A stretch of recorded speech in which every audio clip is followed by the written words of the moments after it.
Following up on one of the most beloved new franchises of the last generation is no small task. Sucker Punch could have played it safe and given us another chapter of Jin's story and just called it a day. Instead, they took a risk. A new protagonist, a new setting, a new story set centuries after the Mongol invasion. With Ghost of Yotei, that risk pays off. This is a reinvention, a samurai epic that deepens the cinematic combat, expands the open world design, and delivers a protagonist whose emotional arc cuts even deeper than Jin's. Ghost of Yotei is a spiritual successor set in the unforgiving wilderness of Ezo, modern-day Hokkaido. Where Tsushima portrayed the order of feudal warfare, Yotei feels like a samurai western, lawless, brutal, and beautiful in equal measure. After more than 40 hours exploring the frozen valleys around Mount Yotei, it's clear this is one of the year's most immersive, most soulful open-world experiences. A revenge story that becomes something far greater. Atsu, our new protagonist, carries a wound that defines her every step. Years ago, her family was slaughtered by the ruthless Yotei 6, and she spent her life sharpening herself into a weapon that will end them. Where Jin Sakai wrestled with the loss of honor, Atsu has none left to lose. She begins the game as the Onryo, the vengeful spirit. Her purpose is clear: track down 6 killers and make them pay.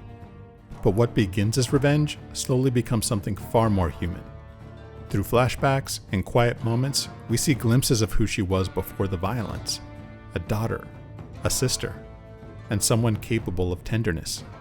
The game makes you feel the weight of what was taken from her, and in doing so, makes every swing of her blade feel personal. What surprised me most was how the story turns inward. Atsu isn't fighting to become a monster in service of a cause. She's fighting to remember what it means to care again. Her bond with her wolf companion could have been a gimmick, but it became the heart of the experience, a living reminder that she's still capable of loyalty, of love, of protecting something instead of destroying it. Atsu is scarred, angry, and deeply human. Her struggle to balance vengeance with compassion gives Ghost of Yotei its soul. It's a journey that cuts deep, exploring the true cost of revenge and the faintest hope of moving past it. The combat that made Tsushima such a joy is back, and Sucker Punch refined it in some really smart ways. Instead of Jin's 4 combat stances, Atsu uses a weapon counter system that gives her access to multiple tools: katana, yari, orachi, and the kurosagama. This changes everything. You're constantly adapting, switching weapons mid-fight based on what's in front of you. There's something deeply satisfying about charging into a bandit camp with what I can only describe as big sword energy, switching from your katana to a massive sweeping orachi strike that cleaves through multiple enemies at once, and the moments where your wolf companion unexpectedly just joins the chaos, lunging at throats and creating openings, never gets old. The standoff system also returns, and landing a perfect parry followed by a multi-kill streak is more satisfying than ever. The game rewards mastery. Learn the rhythms of each enemy type. Understand when to dodge versus parry. Know which weapons counter which threat. On the higher difficulties, the game is unforgiving, but completely fair. When you fall, it's entirely on you. Beyond the mechanics, there's just something about the feel of combat here. Every tense duel, I'd find myself pausing to perform the blade sheathing animation, watching Atsu stand there looking like an absolute badass before the blood spatter even hit the ground. That moment, that satisfaction of precision and style combined, that's the heart of what makes the Ghost game so special. The expanded arsenal is great, but it did lead to some fumbling on my part. More than once I hit the wrong input and pulled out my Tanegashima matchlock rifle when I meant to switch to my spear. It's definitely a skill issue that improves with practice, but a simple toggle between melee sets and ranged weapons could have helped during those first few hours. Also, the vision mode for stealth, a core ability for playing as the Ghost, is locked behind a significant story mission early on. I wanted to embrace the stealth approach from the start, and having to wait felt like an odd choice. But these minor gripes aside, the fighting in this game just feels damn good. Every strike, every parry, it all clicks in a way that just kept me looking for fights instead of avoiding them. Moving the story to Ezo was an incredibly smart move by Sucker Punch. It's a completely different world. Wild, deadly, and breathtakingly beautiful. One moment you're riding through fields of wildflowers, the next you're crossing a frozen tundra lit by the aurora. The design feels less scripted than Tsushima. Instead of flooding your map with icons, the game trusts your curiosity to lead the way. You're encouraged to explore at your own pace, follow clues, scan the horizon with your spyglass, let the guiding wind reveal secrets when you play a tune in your shamisen.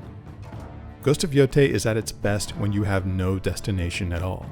Just galloping through an autumn forest, the cinematic camera sweeping around you as the world streams by. You can set up camp anywhere, rest, craft ammo, or meet allies who find you along your journey. It's a small touch, but it reinforces that feeling of being a wandering ronin carving a path across the frontier. Fan favorites also return. Fox dens, hot springs, and bamboo strikes all here. And yes, you can still pet the foxes. And you should. But what I also loved is how personal Atsu feels. Armor sets, masks, dyes, hairstyles, every choice lets you shape her into the ronin you imagine. There's also a brilliant new upgrade system. When a weapon or armor piece is ready for improvement, a small icon appears right next to it in your inventory. From there, you can fast travel straight to the right merchant, or better yet, summon that merchant directly to your campfire. No detours, no wasted time. It's a simple, elegant fix to a problem that's haunted open world games for years, and I could go on and on about it.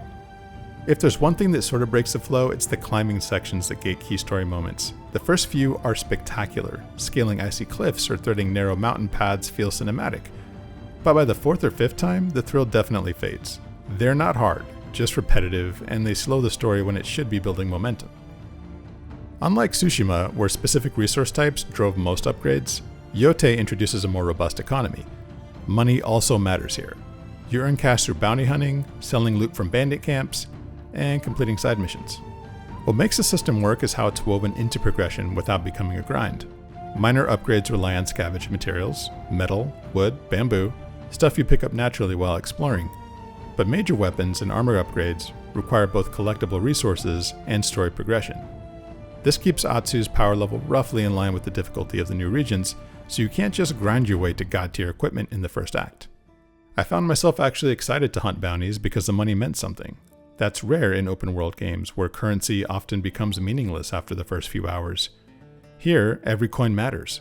The system respects your time while still encouraging you to engage with the world's violence. Ghost of Yotei is a technical showcase for the PlayStation 5.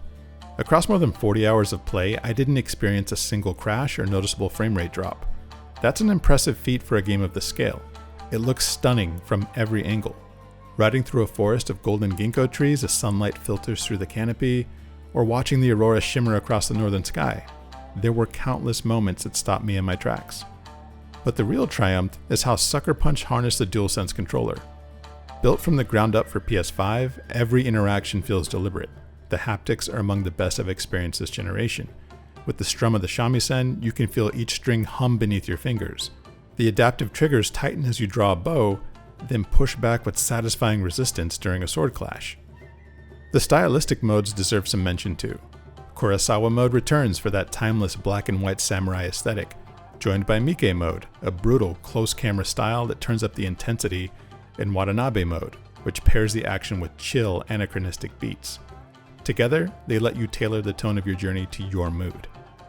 Sucker Punch poured immense care into every technical layer of this experience, and it definitely shows.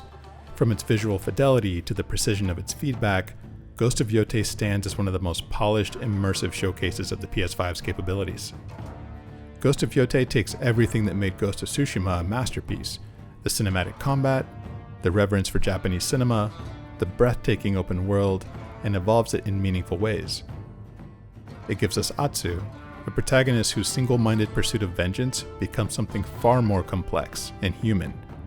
Her bond with her wolf, her fragile relationships across Ezo, her slow rediscovery of empathy. This is a character arc worth experiencing. Yes, there are some rough edges. The new weapon system takes some practice, the vision mode unlock feels oddly gated, and the climbing segments drag in the middle act. But these are minor scars on an otherwise remarkable journey. From the elegant quality of life touches to the brilliant DualSense immersion and the sheer majesty of the northern frontier, Ghost of Yotei stands tall as one of the most unforgettable adventures of this generation. Sucker Punch took a risk changing protagonists and settings, and it pays off in full. This is a story that honors its lineage while forging its own legend. For my money, this is the best samurai game ever made. Somewhere between the roar of the wind and the silence after a duel, I realized why this series matters. It's not about vengeance, honor, or glory. It's about compassion enduring even when the world burns. Ghost of Yotei captures that spirit completely. A technical marvel, an artistic triumph, and one of 2025's defining games. Atsu's journey will stay with you long after the snow settles.